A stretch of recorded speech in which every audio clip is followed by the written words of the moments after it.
I'm not real good at sitting down, but I'm going to try this because I tend to be kind of wild with my arms and everything like that. I speak with my hands. You'd think I was Italian. Now, is that being racist or sexist or something? You know, politically incorrect, isn't it? There's so much of that now. It's hard for me to sometimes be entirely who I am because I don't want or intend to offend anyone. But I was raised in Rochester, near Rochester, New York. My grandparents were both there, and it was a very ethnic city. And the city at that time was divided into ethnic areas. And my grandparents were born and raised in Germany. So they lived in the German, Ukrainian, Polish, Czechoslovakian area of Rochester. And then, of course, there were other areas. And I just happened to become really dear friends with a lot of Italians. So I was over in that neck of Rochester quite a bit as well. And I think I picked it up from them.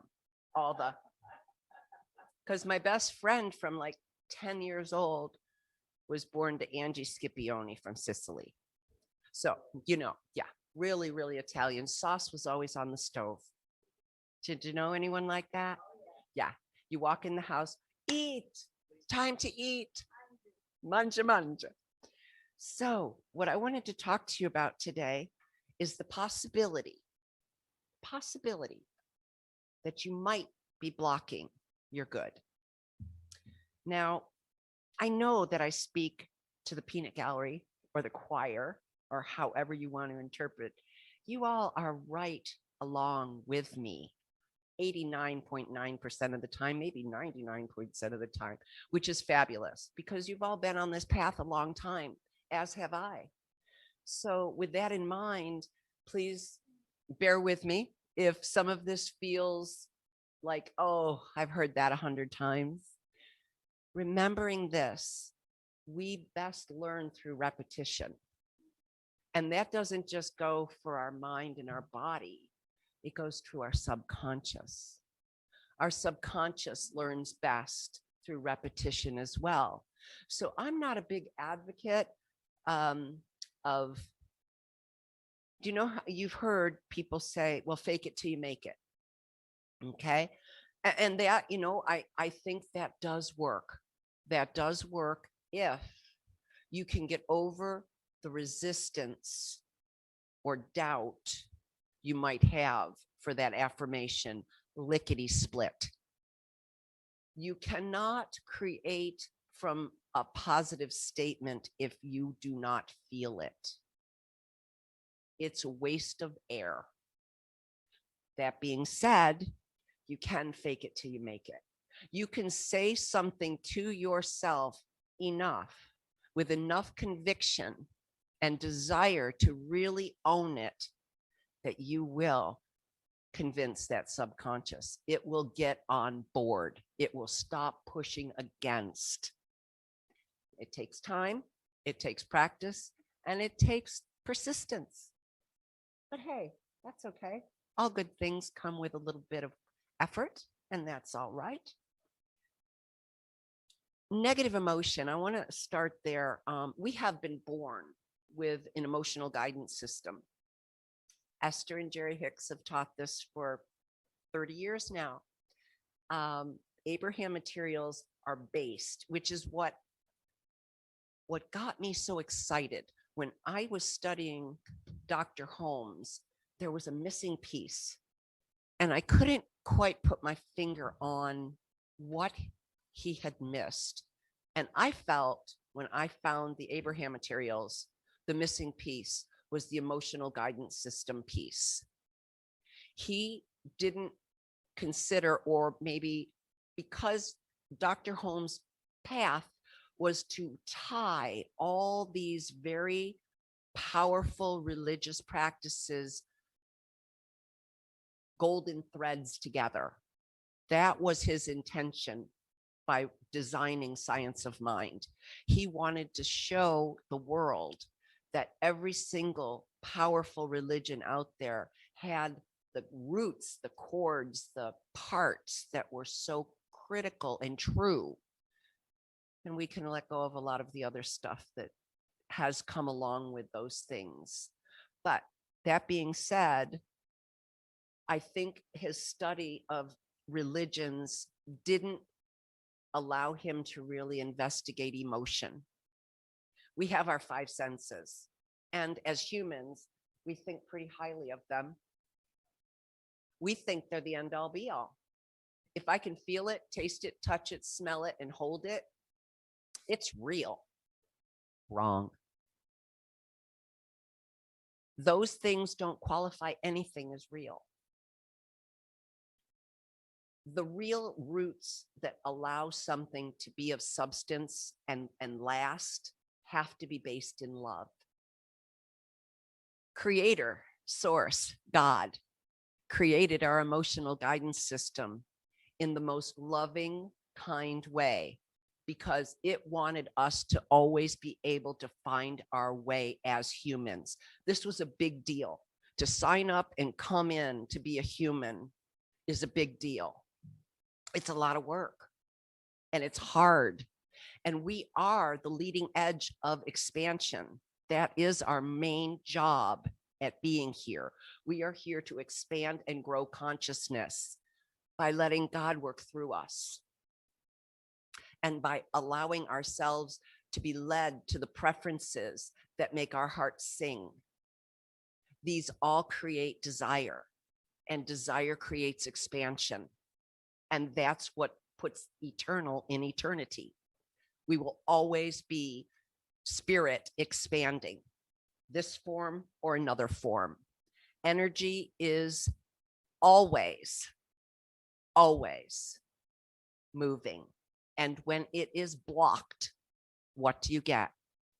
Dis-ease. Now, you can look at that dis-ease on any level, be it physical, mental, emotional, or spiritual. But if you are blocking energy of any kind, and you are an energetic being first and foremost, you are more spirit than you are blood and flesh and bones. But we were not taught this. Most of us were not taught this. We were taught that this is a big deal, and this is what's real, and this is what matters. And yes, we need to take good care of this vessel that carries our spirit, but it's transient. It's temporary. This isn't going to last. So that makes it not all that important. Now, you talk to most humans on the planet, and they would disagree a lot about that statement. But the truth is, if you tune in to your spiritual nature, and you know, I have a guidance system built in here that is going to tell me when I am moving toward God or moving away from God in my thinking and in my actions. How? By how it feels. It's a pretty simple formula. It's really quite foolproof if you pay attention to the thoughts and what emotions are evoked from those thoughts. Okay? So if you were to watch your thoughts, you'd lose your mind. There's 12,000 to 60,000 thoughts going through your head a day. You're not meant to monitor them. This brain is a tool. It's not control central. Command central is your heart. This is a tool that God gave us to utilize to sift through all this contrast and get things compartmentalized and understandable. But it wasn't meant to run the show. Your heart has always and will always be command central. Do you know when you were developing in your mother's womb, the first organ to develop in that fetus was your heart, not your brain. Your heart dictated all the rest of your evolution in that womb. The brain doesn't come on board until nearly the end when you're being born, and then it's pretty minimal. We know our children don't have any cognitive capacity to make decision or have real clear ideas until they're 7 or 8 years old. Their brains are not mature enough. They just are sponges, soaking it all in. And that's what we did. We soaked in all the information our parents gave us. God bless them. Most all of them had our highest and best in mind. They wanted us to have a better life, a happier life, a more fulfilling life. But the mistake that they made was they came from fear. I know most parents out there are born and raised victims. Now, there aren't many people out there that would admit to being a victim. It's not something we go around feeling really happy about. But the truth is, victim consciousness has ruled our planet for millennium, because it didn't take long, even hundreds of years ago, for people in power to start using fear to control the masses. So that went on and on and on. And of course, our parents grew up saying, the world's a scary place. We've got to prepare you. I don't want you going out there without knowing all the dangers, all the things that could, oh my God. I mean, my mother was crazy trying to protect us and prepare us. And what she did was instill a ton of fear in all her children, not because she wanted to. She thought she was doing the right thing. So let me stop there and go back to your emotional guidance system. It's the furthest away from God you can be is depression and despair. Okay? God doesn't reside there. God doesn't reside in anger. God doesn't reside in revenge. God doesn't reside in frustration. God doesn't reside in pessimism. God doesn't reside in any negative emotion. Why? Because it wants you to know when you're off track. It's guidance. Period. So when I'm in contentment or above, I'm pretty much in alignment with God, with Source.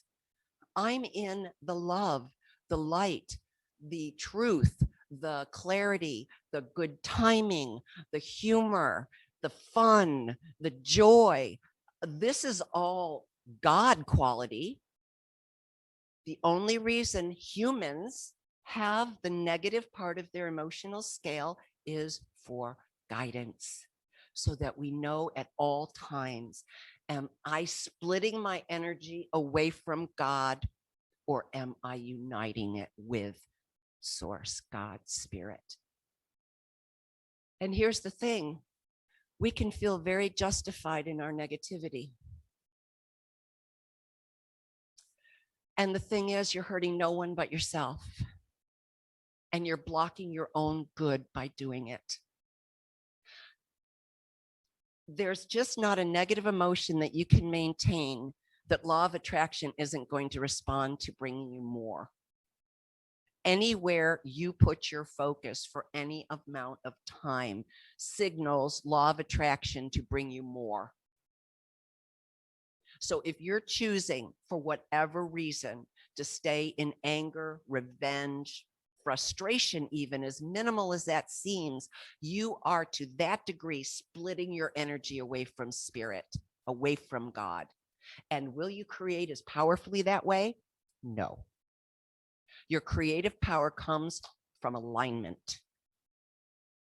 When you're aligned in your heart and in your thoughts and in your actions with the truth of God, which is pure love and light, it all unfolds exquisitely.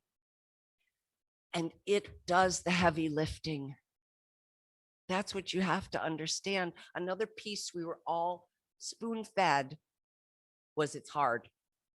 It's going to be a struggle. Anything good is going to take blood, sweat, and tears. For you to accomplish, it's going to be a job and it's going to be hard.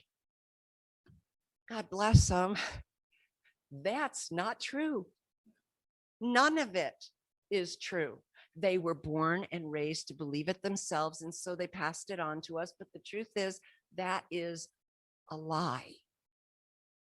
It's not meant to be hard. Yes, that doesn't mean that when you're in alignment with source and you're inspired to do something, you're not going to sweat. Heck no, I'm not saying that at all.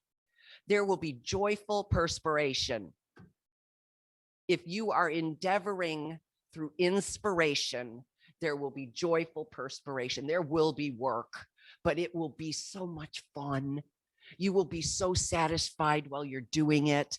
It won't feel like work. That's the difference. That's when you know you're in flow, when things just keep falling into place, boom, bitty, boom, bitty, boom. And you're going, this is like magic. That's the way it was supposed to be from day one when we got here. We were supposed to get this information and be aware of it and run with it. But we chose the parents we chose for a reason. Our soul knew those were the ones that were going to give us what we came in to work on. And they did.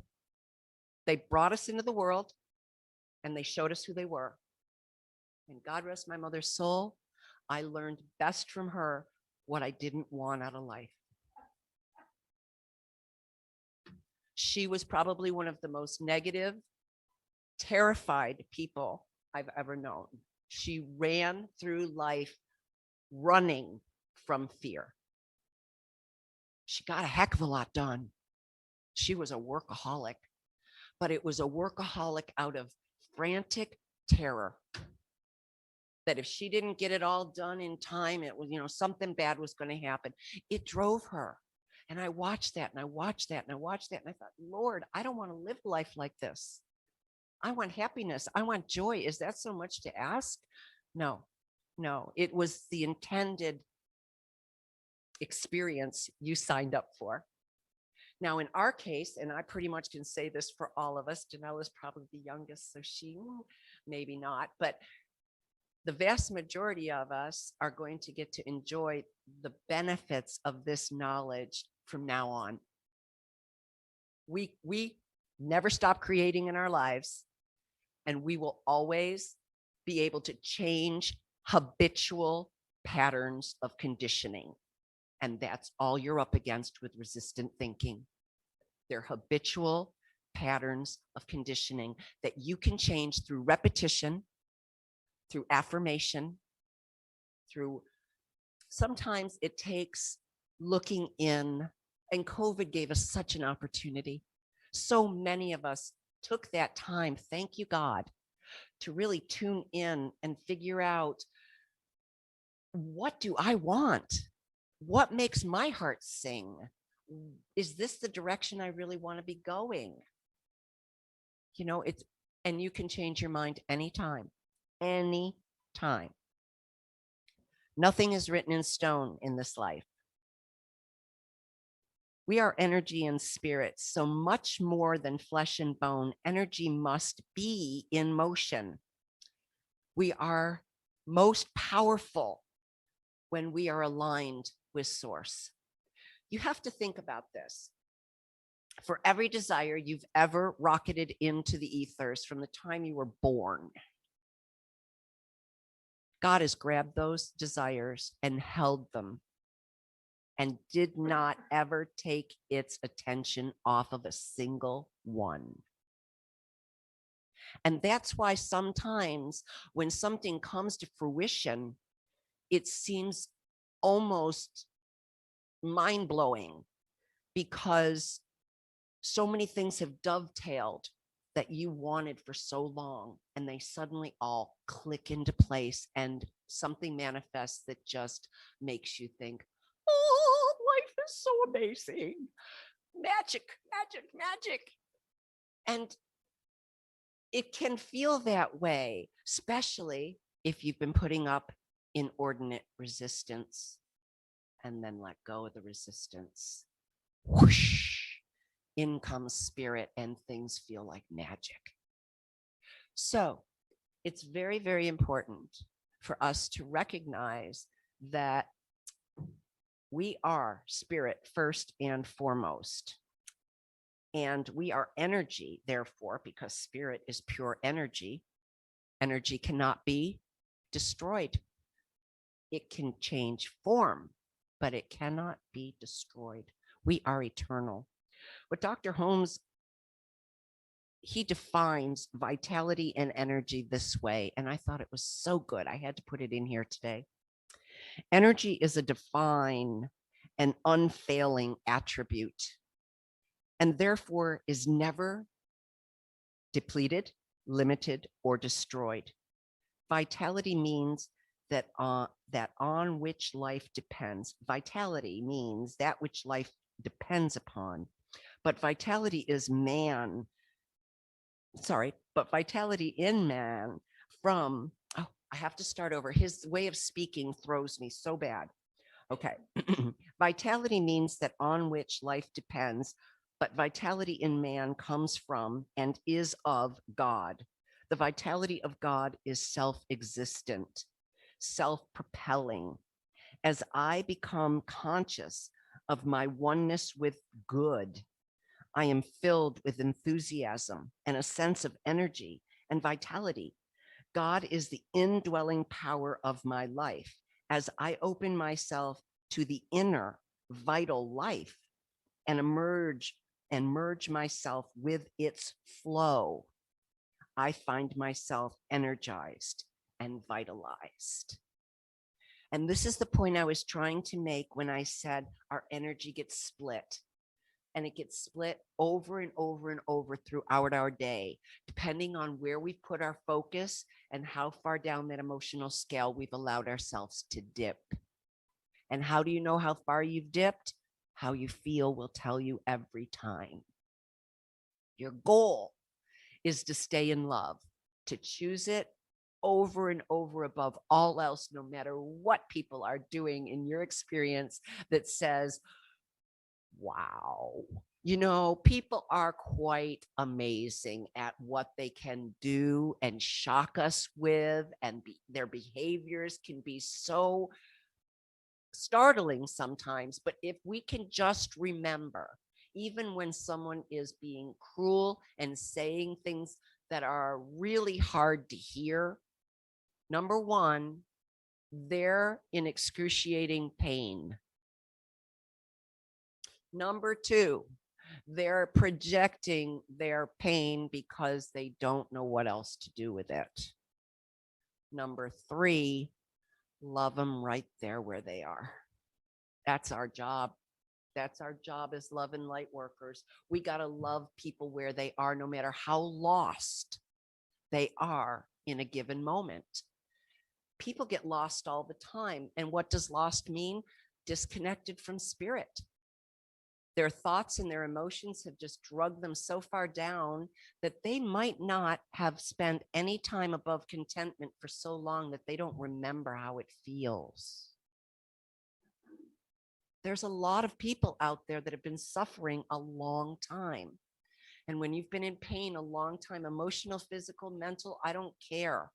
It will wear you down and make you think you are separate. You're alone. And you can never be alone. God is closer than the skin on your body. It's breathing your lungs.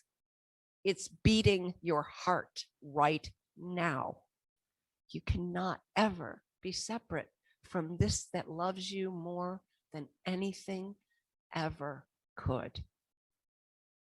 So never let yourself, those parts of ourselves that were developed out of fear, those are the parts of ourselves we have to embrace and comfort and encourage and protect on a regular basis, because these are the parts of ourselves that live in our subconscious and will wreak havoc in your life if you don't pay attention to them.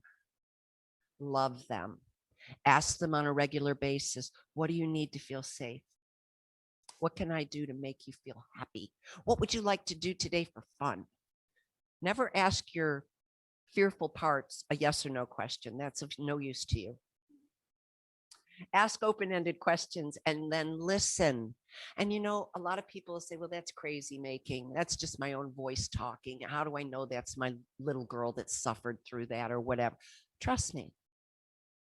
Your imagination is your link to God in many, many ways. Let your imagination take you where it needs to take you. It wasn't meant to be left by the wayside for children. Imagination, that's for kids. No, that's for everyone, for always, until we leave the planet this time. And then there's probably more of that later. But your imagination seriously needs to be, if it hasn't been played with or developed recently, I highly recommend you start playing in your imagination. Daydream. Allow yourself to have 15, 20 minutes to just, what would I do if I could go to Italy next year? What would I do if I had this and I could do this? Just let yourself play in your imagination. It's a muscle. Use it. The more you use your imagination, the more it sparks your intuition, and the more you get the guidance you're looking for on a regular basis. Now, know this, the guidance cannot come through if you are in resistance. What is resistance? All negative emotion. So if you're letting yourself get all involved in the news and get into anger or fear, you are cutting yourself off from source like crazy. What we do when we do that is we unknowingly, because I don't think anyone would ever do it on purpose, but unknowingly, we cut off. Cut off is too strong a word. We deprive ourselves of what feels like oneness, which is what we are. We're one with everything. But when we start down that negative jag, the further down we go, the more separate we feel, and the more alone and scared we become. So it's very, very important that you stay, to the best of your ability, around people who are very uplifting and kind, that are fun to be around, that don't suck your energy like a vampire. And they're out there. There's tons of people out there that they don't know any better. That's the only way they can feel good, is by hanging around those other people who feel really good and taking all their energy. But you got to be willing to give it, So you can always say to yourself, I always get out ahead of it when I do things. Like, I have to be with somebody who's really negative, and I know it. It's their nature. It's kind of what they do. I'll sit for 5 minutes and I'll focus intently on their highest and best qualities. And I will stay focused there until I feel those qualities in this person. And I promise you, you do that, when you have that interaction, you will draw that from them. Why? Because this is an attraction-based universe, period. Nothing is asserted in your experience. You draw from people what they give you. Yes, you're that powerful. Yes, that's what's happening. If someone's being rude to you, you can't blame them. You have something rude going on in you that drew it from them. Why? So you could see it. It's guidance. All of this is for our highest and best. We just have to look at it with the perspective that God wanted us to look at it with, which is, I'm always with you. I got your back. There's never anything you can't handle if you stay in your heart, stay in love, and know that every desire you have is inevitable. It's inevitable if you stay out of resistance and keep putting one foot in front of the other. You don't have to have all the answers. How is this going to unfold? What people are going to be involved? How long will this take? La, la, la, la, la, la, la, la. None of that matters. Your job is to have preference, follow your heart's desire, and listen for the inspiration for the next right action. That's our job. And again, it doesn't mean there won't be times you'll sweat, you'll work, but if you're doing it from a place of inspired action, it will be joyous perspiration, and you'll have fun all along the way. When you're hitting your head up against a wall over and over, when you fall into those potholes over and over, when you keep running into the same wall over and over, you're obviously going in a direction that God says, not your highest and best. It's okay. Choose another one. One thing's for sure, we have always got choice. Even when you're backed into a corner and feel like you don't, take 3 deep breaths. There'll be another choice option. It'll come up. You will see it. You will feel it. So, blocking our good is really about alignment. You are powerful creators. God put all its most whole, perfect attributes in every one of us, and gave us plenty of tools to help us navigate. Still, it's a tough journey. It's a tough journey. And many of us had to be and still have things to go through that are very, very challenging. But we're never alone. And Lord knows communities like this are worth their weight in gold. And I hope you all know how to pick up the 100-pound phone when you need to reach out, because we're here for each other for a reason. There's not 7.9 billion of us on the planet by accident. We're supposed to be in relationship with each other and give each other help. And giving and receiving are the same energy. Don't ever, ever forget that. But you need to also remember balancing it in yourself. We tend to be more one than the other. We tend to be like really good at giving, but not so good at receiving. Or we're really good at receiving, but we have trouble giving.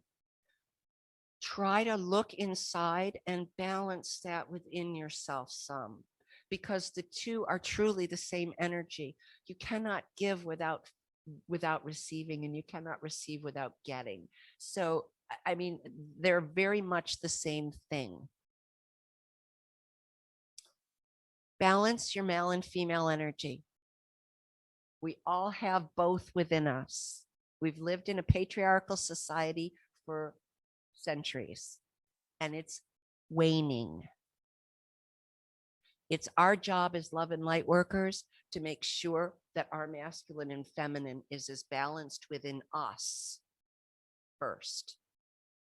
Then we can take that balanced model of masculine and feminine out into the world for others to observe and possibly ask about. And that's your door to help others balance their own masculine and feminine. And one person at a time will do it, and soon the whole world. Well, it's going to take time. But I believe the whole world will in time understand that we are one global family, that we were born to immense diversity, and it has absolute purpose. And everyone, without exception, from the tiniest one-celled amoeba to the great whales and us too, we're all as precious to God. All of us. So, love it all. My heart is so filled with appreciation for allowing me to come and share from my heart with all of you. Thank you, thank you, thank you. And so it is.